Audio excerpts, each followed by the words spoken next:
Video like जरूर कर लीजिए और ऐसे वीडियो लगातार फ्री में पाने के लिए चैनल को तुरंत सब्सक्राइब कर लीजिए और बेल आइकन को जरूर टैप कर लीजिए ताकि आगे भी सारे वीडियो आपको मिलते रहे। यूट्यूब में फॉलो करते हैं तो प्लीज ये वाला फ्री टेलीग्राम चैनल जरूर ज्वाइन कर लीजिएगा। सारे नोटिफिकेशन, सारे अपडेट यहीं पे आते हैं, ध्यान रखिए। Hello everyone, welcome you all to study for civil services. और आज जो हम लोग स्टार्ट करेंगे वो हम लोग करेंगे नवंबर के लास्ट वीक के करंट अफेयर्स को। जैसा कि आप लोगों को ये चीज पता है कि हम लोगों से एग्जाम में हमेशा ही करंट अफेयर्स का अच्छा खासा पोर्शन पूछा जाता है। तो अभी की जो हम लोगों की पहले की वीडियोस हो चुकी हैं उसमें हमने 3 वीक्स के करंट अफेयर कर लिए हैं। अब हम 4th वीक स्टार्ट कर रहे हैं। देखो एक चीज और, आप सभी बच्चों को एक बात समझनी होगी कि जो करंट अफेयर यहाँ पे कराए जाते हैं, अगर आप वीकली फॉलो कर रहे हो तो बहुत फायदा मिलेगा, क्योंकि इसमें जितने भी मैं इंफॉर्मेशन देती हूँ वो बहुत ज्यादा होती है। मतलब आप उसमें यूपीएससी की भी अगर तैयारी कर रहे हो, यूपीपीसीएस की तैयारी कर रहे हो, किसी भी एग्जाम की तैयारी कर रहे हो, सब में बहुत हेल्पफुल होगी। और उसके बाद आप क्या कीजिए कि जैसे ही आपका वीकली चारों महीने हफ्तों का कंप्लीट हो जाए तो आप साथ ही साथ मंथली को भी कंप्लीट कर लो, क्योंकि मंथली करंट अफेयर बहुत जरूरी है। ये पूरे मंथ को कवर कराता है, वीक में जितना भी आपने पढ़ा है सारी चीजें, और अगर आप डेली फॉलो कर रहे हो तब तो बहुत ही फायदा मिलेगा। तो सब चीजों को कंपाइल करके जब मंथली करंट अफेयर आपको मिलता है तो आपसे सारा कुछ रिवाइज हो जाता है। तो बेसिक बात यह है कि जितना भी करंट अफेयर होगा कुछ भी छूटेगा नहीं, अगर आप सारा कुछ डेली डेली हमेशा जैसे जैसे बताया जा रहा है उसी पैटर्न में फॉलो कर रहे हो। तो समझ गए बात को। तो इसी ये पैटर्न होता है। अगर आप में से कोई भी स्टूडेंट यहाँ पर पढ़ रहा है तो इस चीज का दिमाग में रख के वो अपने करंट अफेयर को कंप्लीट कर ले। ठीक है। और बाकी अगर आपको इसकी पीडीएफ चाहिए तो भाई ये है हमारे नंबर्स, इस पे आप कॉल करके अपनी पीडीएफ भी बहुत इजीली ले सकते हो। और साथ ही साथ आप हमारे टेलीग्राम चैनल को ज्वाइन करके जो भी इंफॉर्मेशन वहां पे आती है वो अपडेटेड ले सकते हो सारी। बाकी देखो, हमेशा ही जैसे मैं हमेशा इसे लेकर के आती हूँ क्वेश्चंस। तो पहला हम लोगों का जो है वो है फर्स्ट डे, जो मैं हमेशा लेके आती हूँ डे से जुड़ा हुआ। तो सबसे पहला है हमारा सस्टेनेबल ट्रांसपोर्टेशन डे, जिसे हम कहते हैं सतत परिवहन दिवस। अब ये दिवस वैसे तो देखो कभी इतना ज्यादा पूछा गया नहीं है, बट हो सकता है कि कोई एक आधा क्वेश्चन इस टॉपिक पे भी बन जाए आने वाले एग्जाम्स में, राइट। तो ये जो डे है वो 26 नवंबर को नहीं, 24 नवंबर को आता है। थोड़ा सा मिस्टेक हो गया है यहाँ पर, ठीक है, इसमें आप इसको करेक्ट कर लेना। तो वर्ल्ड सस्टेनेबल ट्रांसपोर्टेशन डे 24 नवंबर को हर महीने हर साल जो है वो मनाया जाता है।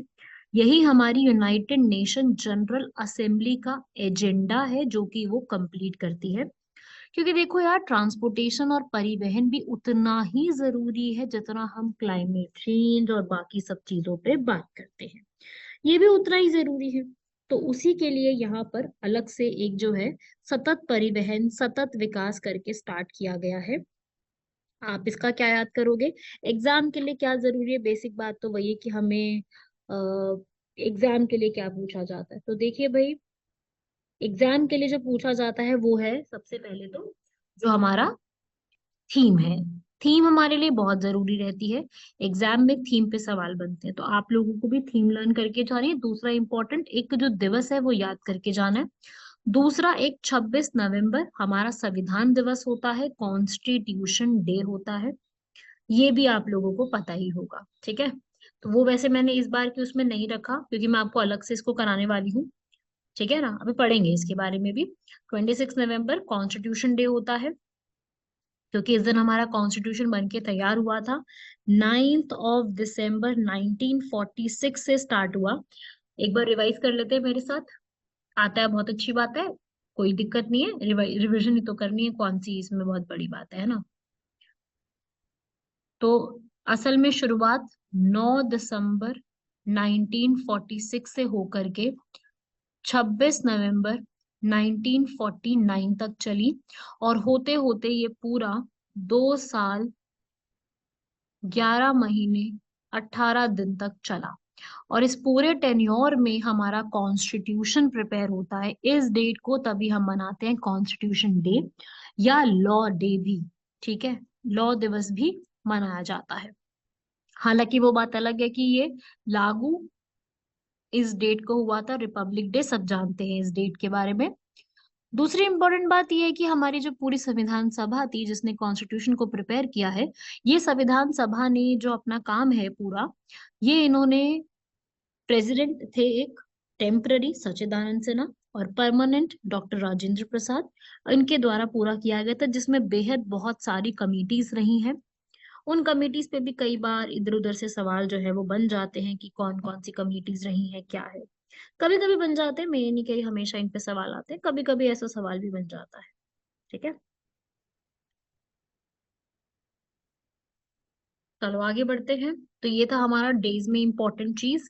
उसके बाद मैं हमेशा डिफेंस की न्यूज लाती हूँ, तो इस हफ्ते की बिल्कुल डिफेंस की दो इंपॉर्टेंट न्यूज रही हैं, तो उसको देख लेते हैं। सबसे पहली तो रही है नैट पोलरिक्स एक्सरसाइज के बारे में।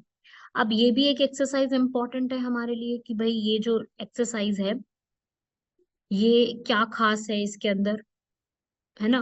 नेट पोलरिक्स एक्सरसाइज, ये असल में फुल फॉर्म आप देख सकते हो, national level pollution response exercise. किसके द्वारा? पॉल्यूशन की 25 तारीख को हुई थी वाडीनार गुजरात, लोकेशन क्या है? वाडीनार, ठीक है। तो हमारी किसने कंडक्ट करी है, इंपॉर्टेंट है, ये कंडक्ट की गई है इंडियन कोस्ट गार्ड द्वारा। तो कोस्ट गार्ड ने पूरी यहाँ पर एक्सरसाइज को 9th स्टार्ट करी है। इस पूरे को रिव्यू करा गया, यहाँ पर रिप्रेजेंटेटिव्स बहुत सारे कंट्रीज के यहाँ पर आए थे, जिसमें ये बताया गया कि अगर कभी भी ऑयल स्पिलिंग हो जाती है, ऑयल स्पिलिंग के लिए हमको किस तरीके से पॉल्यूशन कंट्रोल करना है, और ये सारी चीजें जो है वो वाटर मैरीटाइम से जुड़ी हुई की गई। इसमें काफी सारे प्रोविजंस इसके ऊपर बताए गए, ठीक है।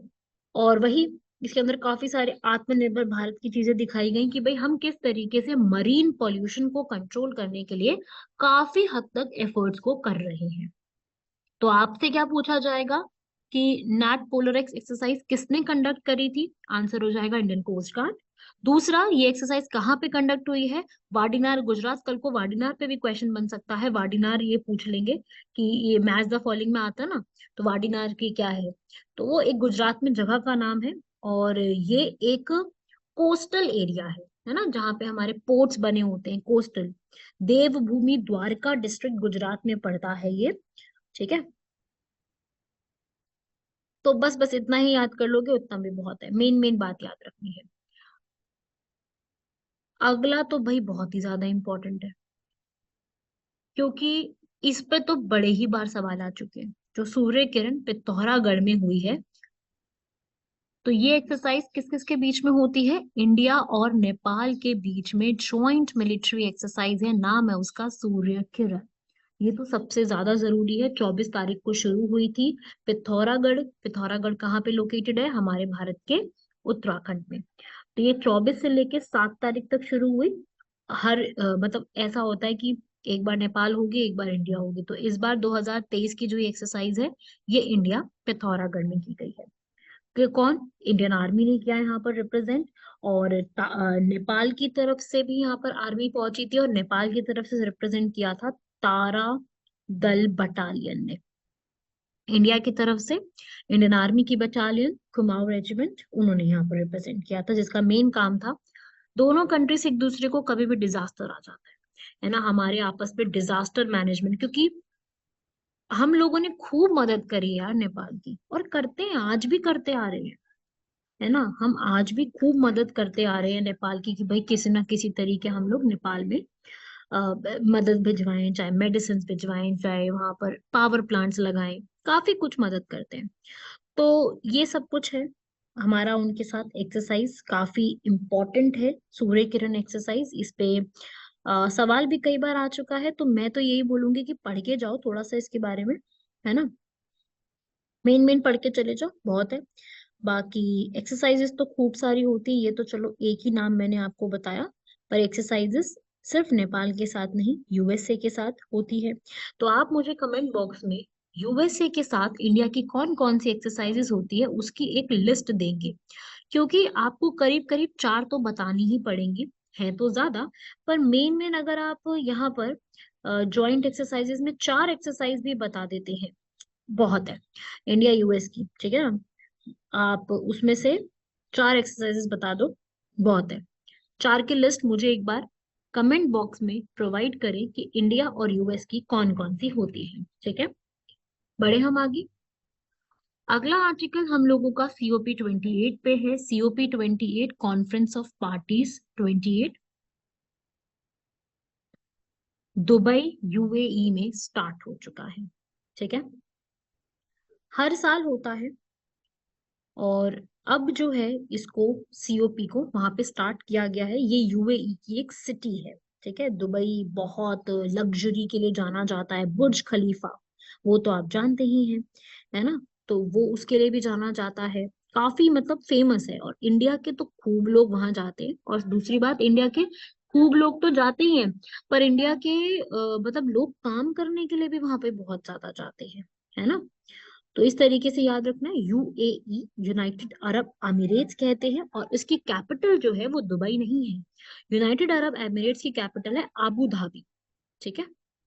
सबसे ज्यादा पॉपुलेशन लेकिन दुबई में रहती है, ये बात भी दिमाग में रखिएगा। सबसे ज्यादा अरबी भाषा वहां पे बोली जाती है, लेकिन दुबई में अच्छी खासी पॉपुलेशन वहां पे रहती है, लोग काम करते हैं।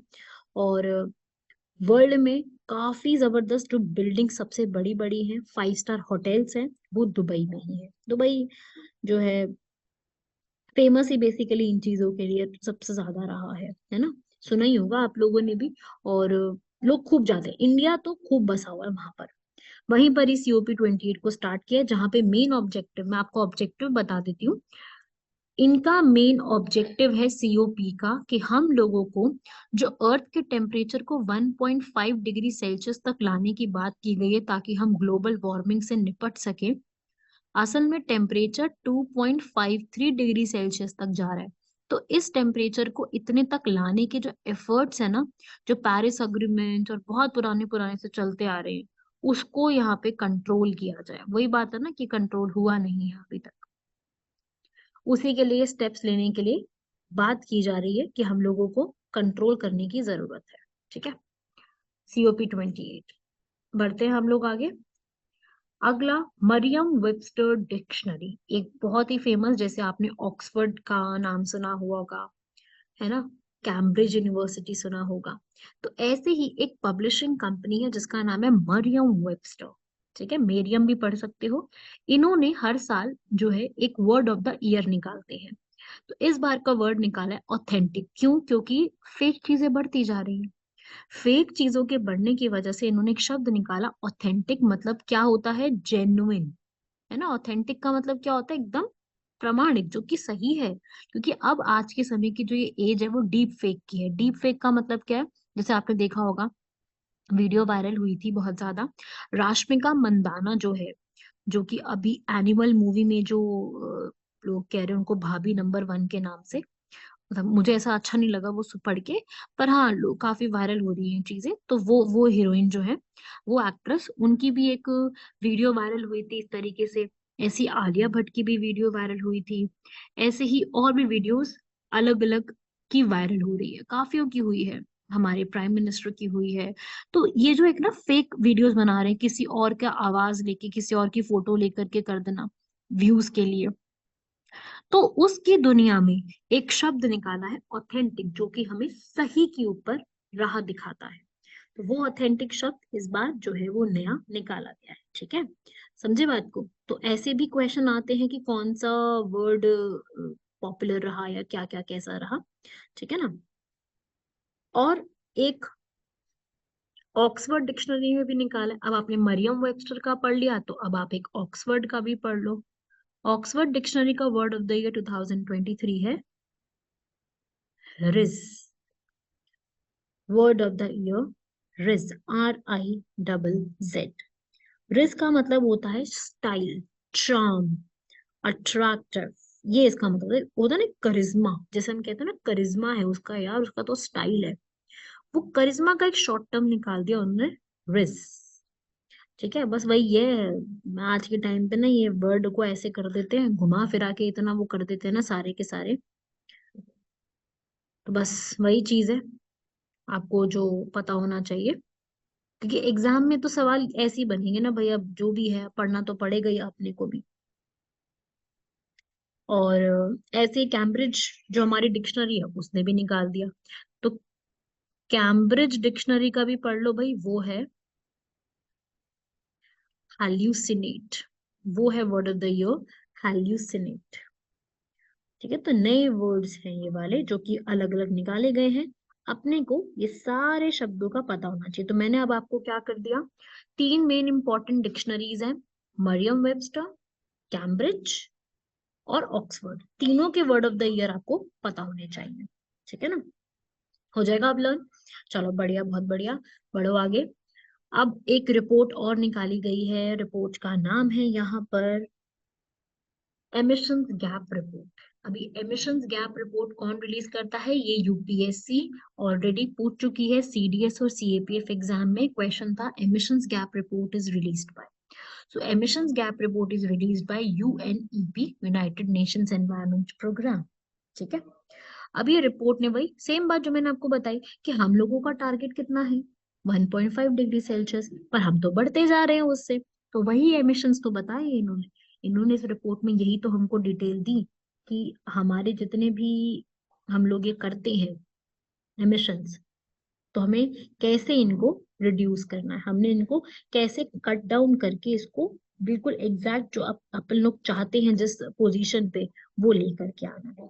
तो ये 2023 की रिपोर्ट ने काफी नई नई बातें और सामने हमारे सामने ली, और उन्होंने बोला कि भाई अब जो ग्रीन हाउस गैसेस एमिशंस हो रहे हैं ना, वो हिट कर गए रिकॉर्ड को भी, मतलब जबरदस्ती हो गया, रिकॉर्ड ब्रेक कर दिए इन्होंने तो।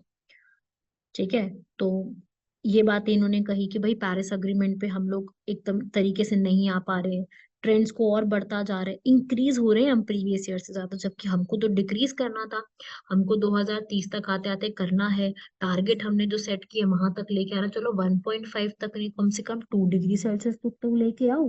लेकिन नहीं, अभी तक कार्बन डाइऑक्साइड में जबरदस्त नए रिकॉर्ड्स बने हैं, और ज्यादा हिट कर गई है, तो वो चीज तो बड़ी समस्या हो गई, है ना। तो वही बात एमिशंस गैप रिपोर्ट ने बताई है, आपको क्या याद रखना है, कौन रिलीज करता है और क्या इनके पॉइंट्स थे, कि इंक्रीज हुआ है या डिक्रीज हुआ है, तो ऑब्वियसली इंक्रीज हुआ है, डिक्रीज तो भाई साहब मुश्किल ही है, मतलब मुश्किल मतलब एफर्ट्स बहुत लगेंगे, जो चाह रहे हैं वो करना बहुत जरूरी है। तो G20 की जितनी भी कंट्री हैं आके प्लेज ले ली, पता है क्या प्लेज ली थी, अभी G20 हुआ था ना अपने यहाँ पर, तो सारी कंट्रीज ने मिलकर के प्लेज ली, नेट जीरो प्लेज। हंसी नहीं आ रही आपको, नेट जीरो हो सकता है अभी, कंसिस्टेंट हो सकते हैं इस टारगेट के ऊपर कि नेट जीरो पे ले आए, तो वही है ना, वही बात है, नेट जीरो नहीं कर पा रहे अभी। यही इस रिपोर्ट में बोला है कि कोई भी कंट्री इस बात पे खरी नहीं उतर रही है, सिर्फ बोल बोल के निकल लिए सब लोग, ऐसे करेंगे ऐसे करेंगे। इस पे तो केस तक चल रहे हैं, कितने लोगों ने इस पे केस भी दिया है कि भाई जो लोग हैं, कंट्रीज हैं, वो कुछ नहीं कर रही हैं एफर्ट्स इसको रिड्यूस करने के लिए, मतलब कुछ नहीं का इन द सेंस की बहुत कम एफर्ट्स कर रही है इसको रिड्यूस करने के लिए। तो वही चीज है इसमें, ठीक है, इसको भी पढ़ लीजिएगा, लर्न करना है इसको भी, लिख लीजिए, इसको सारे को पता होना चाहिए।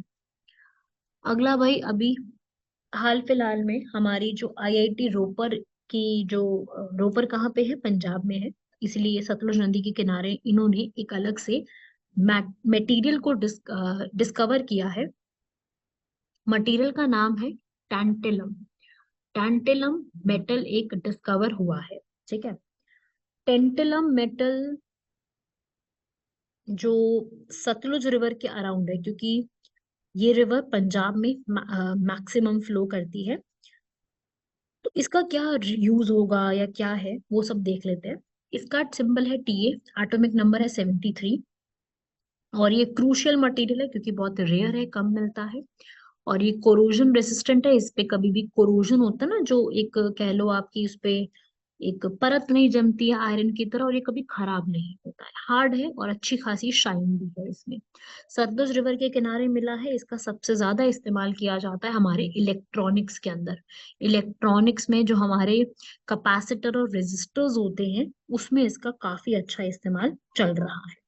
तो रिवर के अराउंड मिला है, काफी अच्छी बड़ी डिस्कवरी हुई है, तो हमें ये पता होना चाहिए किसने डिस्कवर किया, ठीक है, टीम पहुंची थी वहां पर। और ये टैंटेलम मटेरियल कैसा है, ग्रे कलर का होता है, रेयर मिलता है, छोटी छोटी क्वांटिटीज में मिलता है, बहुत ज्यादा नहीं मिलता। हम इसको ज्वेलरी में और एयरक्राफ्ट बनाने में, मेडिकल में, काफी सारी जगह पे इसको इस्तेमाल कर सकते हैं।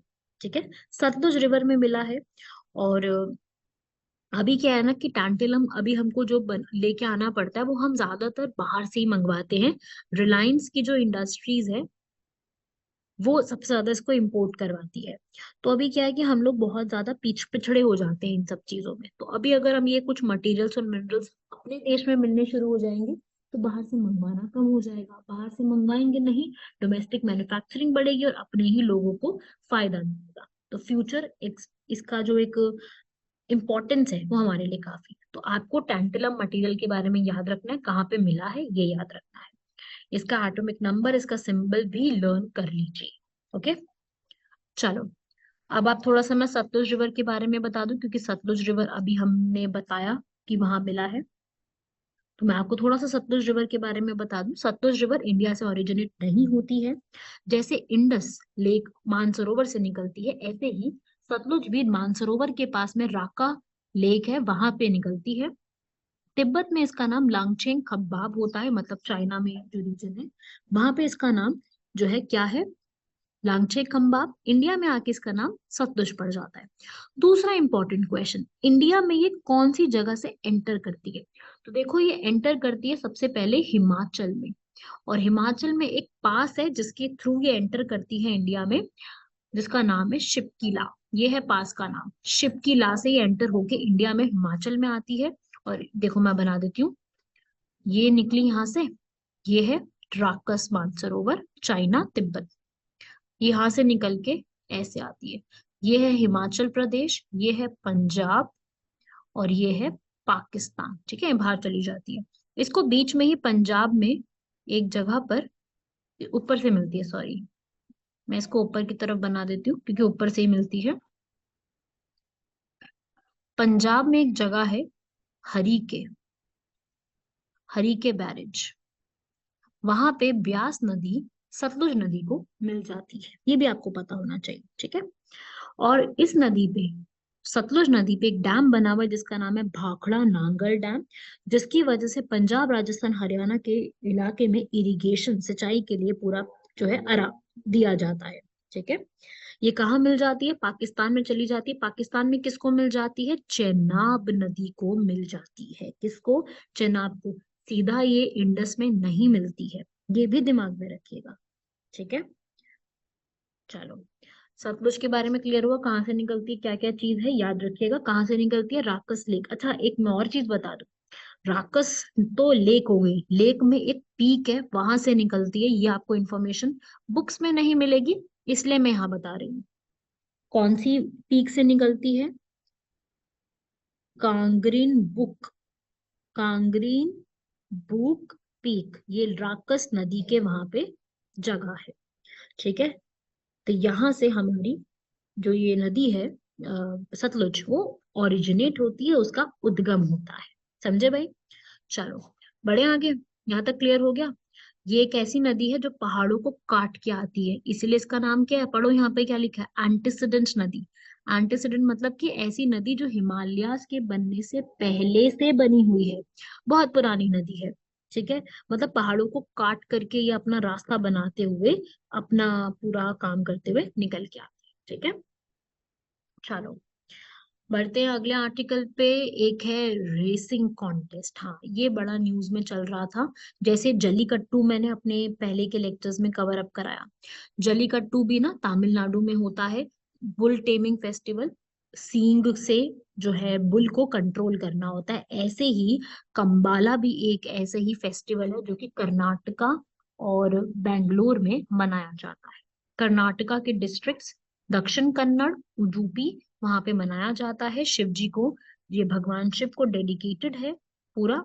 और ये मॉनसून के बाद मनाया जाता है वहां पर। इसमें होता क्या है कि बफेलोज जो होती हैं उनकी एक रेस कराई जाती है।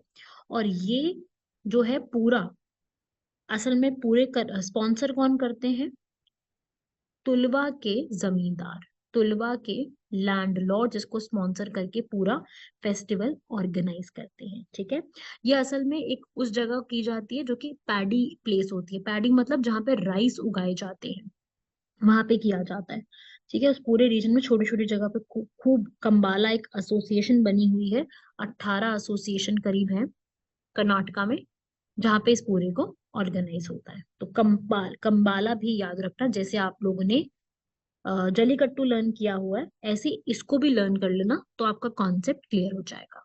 ठीक है ना, चलो बढ़ते हैं आगे। लचित दिवस, ये भी बड़ा ही जरूरी है, मैं आपको ये लचित दिवस के बारे में भी समझा देती हूँ। ठीक है, ये एक इम्पोर्टेंट है हमारे लिए। यहाँ से एक अलग से अ, दिवस मनाना मतलब मनाया जाता है, जो कि बहुत कम बच्चों को पता है, इसलिए मैं अभी करवा रही हूँ। एक पर्सन है लचित बोरफुकान। ठीक है, यहाँ पे पढ़ सकते हो आप इनके बारे में। एक सेकंड रुकेंगे, यहाँ यहाँ पढ़ सकते हो। लचित बोरफुकान जो है, उनके जन्म दिवस पर मतलब कि 24 नवंबर को लचित दिवस मनाया जाता है। लचित बोरफुकान कौन थे? ये अहोम किंगडम के थे। अहोम किंगडम कहाँ के होते हैं? आसाम के। वहां पर इन्होंने एक बैटल ऑफ सरायघाट लड़ी थी मुगलों के साथ। ठीक है, 1671 में बैटल्स थी, खूब इनके साथ लड़ाइयां हुई हैं, लेकिन बैटल ऑफ सरायघाट जो एक ऐसी बैटल थी जो कि ये जीत गए थे। बहुत जबरदस्त जीत हुई थी लचित बारफुकान की।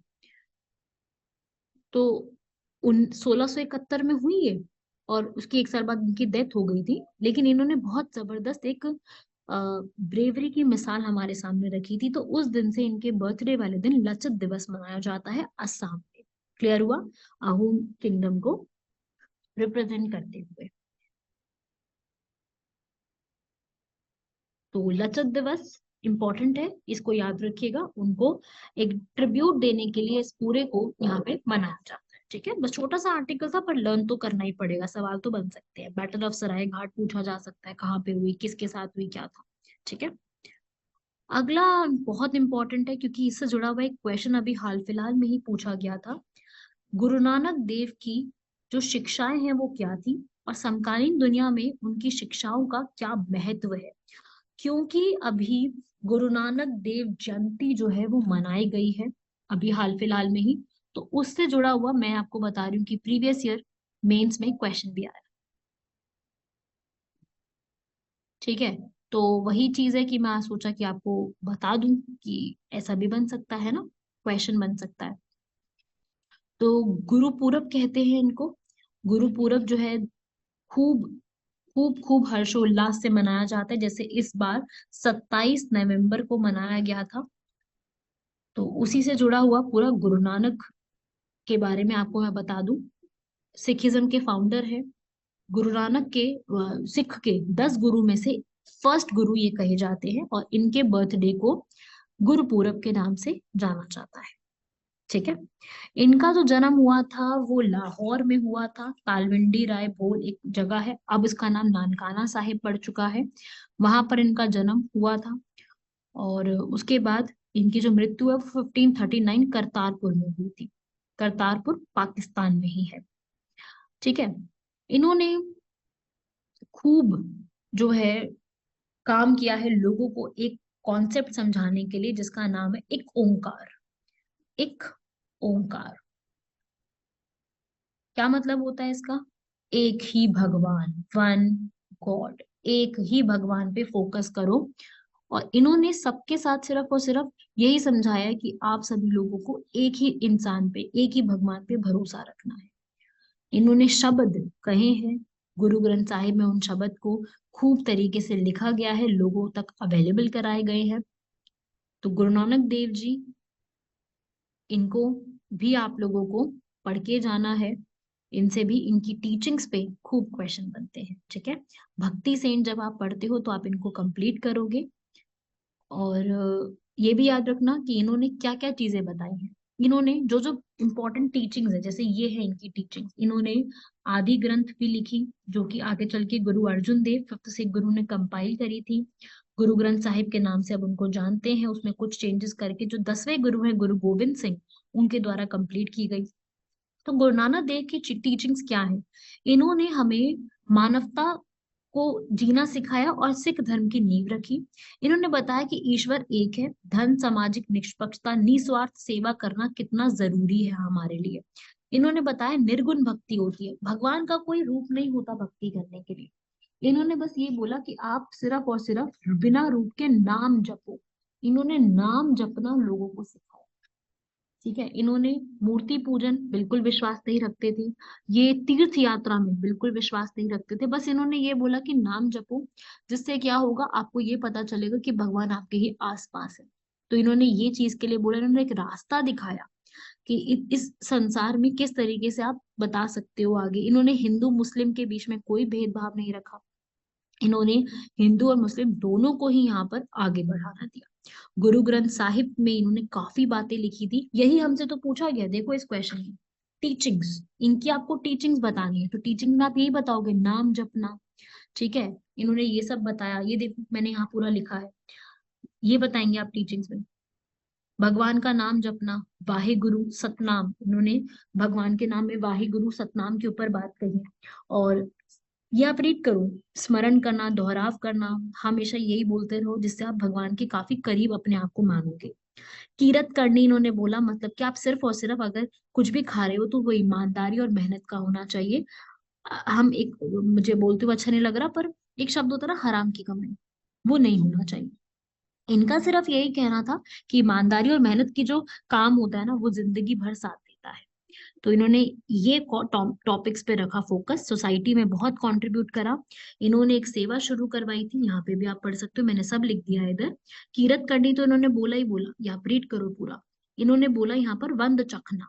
वंद चखना मतलब कि शेयरिंग इज केयरिंग, कहते हैं ना, कि हर समय सिर्फ लोगों के साथ शेयरिंग करो, साझा करो लोगों के साथ। इन्होंने लंगर की सेवा शुरू कराई। आप सभी लोग जानते हैं लंगर, लंगर खाया भी होगा। लंगर होता है कि सब लोगों को एक बिठा करके खाना खिलाना। खाना खिलाने से बड़ा पुण्य कुछ हो ही नहीं सकता, खाना और पानी। तो वो सेवा इन्होंने शुरू करी, और आज भी गुरुद्वारे में ये सेवा जारी है। लोग इसमें इतना दान दे के आते हैं, इवन मैंने भी कई बार दिया है। तो इतना दान देने के बाद वहां पर आप सेवा करते हैं। ठीक है, दूसरा इन्होंने संगत बोला, संगत जो कि आकर के सत्संग को सुनती है। इन्होंने एक और शब्द दिया, पंगत, जिसका मतलब होता है कि ऊंच नीच में कभी भी भेदभाव नहीं किया जाएगा। ठीक है, इन्होंने ही बोला, इनका जो पूरा काम था वो सिर्फ और सिर्फ वसुधैव कुटुंबकम की अर्थ एक ही है, उस पे ध्यान देता है। इन्होंने वुमेन की इक्वालिटी पे भी खूब काम किया है। इन्होंने इन इक्वालिटी को खत्म करके कीरत करो, नाम जपो, वंद चखो, इस पे सबसे ज्यादा ध्यान दिया। और सेवा सबसे बड़ा पुण्य है, उसके ऊपर भी बात करी है। तो ये सारी बातें थी जो इन्होंने अपने टीचिंग्स में कही है, और इनका आज ये रेलेवेंस है। तो ये जो क्वेश्चन है, इसका आंसर भी कुछ ऐसे ही लिखना है, जितना कॉन्सेप्ट मैंने आपको दिया है अभी, बताए हैं टॉपिक्स, उन्हीं पे आपको आंसर अपना कंप्लीट करना है, समझे? चलो, ये आप पढ़ सकते हो, मैंने ये लिख दिया यहाँ पर भी। लंगर, बंद चखना, ये सब कुछ वीडियो पॉज करो और इस पूरी स्लाइड को एक बार रीड करो। समझा दिया है मैंने, बट आप लोग भी एक बार रीड करोगे तो आपको भी अच्छे से और समझ में आएगा। ठीक है, बाकी लास्ट है हम लोगों का आर्टिकल आज का, जीआई टैग के ऊपर। अभी हाल फिलहाल में ओनाता करो सीसेम, ये क्या होता है? तिल होता है। ये केरल के एक बहुत ही फेमस तिल है, जिसको जीआई टैग दिया गया। तो हमसे क्या पूछा जाएगा, कहाँ से बिलोंग करता है? ओनाटा करा तिल जो है, ये अलापूजा कोल्लम केरला से बिलोंग करता है, जिसमें बहुत अच्छे अमाउंट में ओलिक एसिड, लिनोलिक एसिड और पाल्मोटिक एसिड है, जो कि हमारे न्यूट्रिशन बेनिफिट्स के लिए है। तो ये एक छोटा सा आर्टिकल भी दिमाग में रखना है। राइट, तो ये थे हमारे नवंबर मंथ के करंट अफेयर्स। नवंबर का पूरा महीना कंप्लीट हो गया है, 3 वीक्स के ऑलरेडी अपलोड हो गए, और ये चौथा हफ्ता भी अपलोड हो गया, और जल्द ही दिसंबर के पहले महीने के करंट अफेयर्स अपलोड होंगे। और जो मैंने स्टार्टिंग में ही बोला था कि इंडिया यूएस की जॉइंट एक्सरसाइजेस के जो नाम है, वो भी आपको कमेंट बॉक्स में बताने हैं। मिलते हैं आप सभी लोगों से अगले लेक्चर में। धन्यवाद, शुक्रिया, जय हिंद।